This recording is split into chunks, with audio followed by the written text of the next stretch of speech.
Hello, welcome back to Math Magical. Today we're going to look at the probability of repeated experiments. But before we jump right into that, I just want to talk about what is probability. Probability is the desired outcome, so what you want to happen, divided by the total possible outcomes.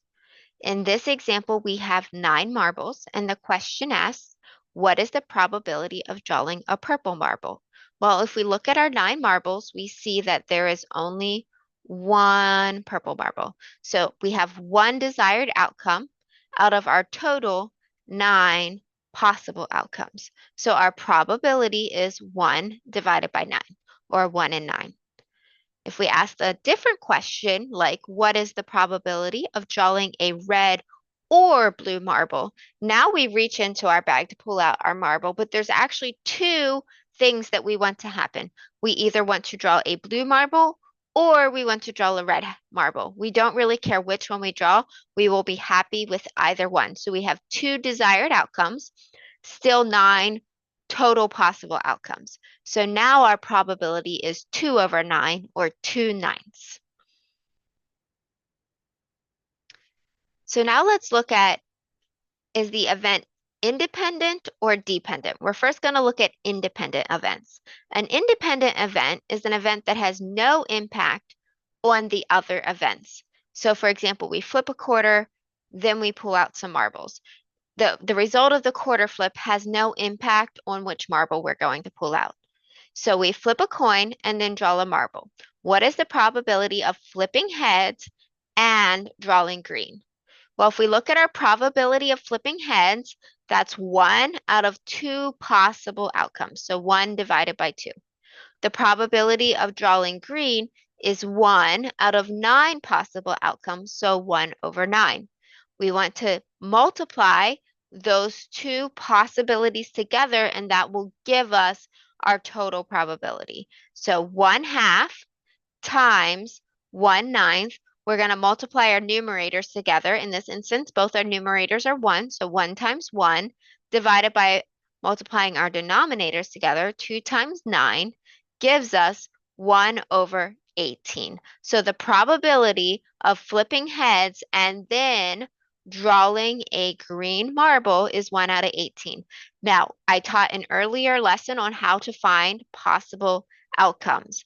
So if we looked at this, we would say, well, there's 2 possible outcomes for the quarters, 9 possible outcomes for the marbles. So we have 18 possible outcomes. And then the likelihood of drawing either the quarter or a marble is 1 for both. So there's only one way we can do that. So 1 in 18 really does make sense, even if you take the fractions out of this.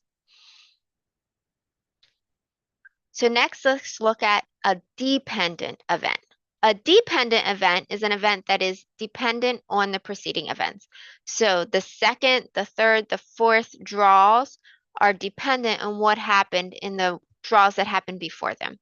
So if we imagine we have our full set of marbles, there's all 9 there, and we want to know what's the probability of drawing a blue marble and then drawing a red marble. So this is different than the beginning when we were just saying we reach in, we can draw blue or red. Now it's asking we're going to draw twice. The first time we want to draw out a blue marble. The second time we want to draw out a red marble. What's the probability of that happen? So when we reach in that first time, we have all 9 marbles in there. So we have a 1 in 9 shot of drawing out that blue marble. But then when we go in the second time, we've already taken that blue marble out. So there's only 8 marbles left in the bag. So now we have a 1 out of 8 possible outcomes to draw that red. So 1 in 8. So now we got to multiply those two probabilities together to get the total probability of this event. So 1 over 9 times 1 over 8.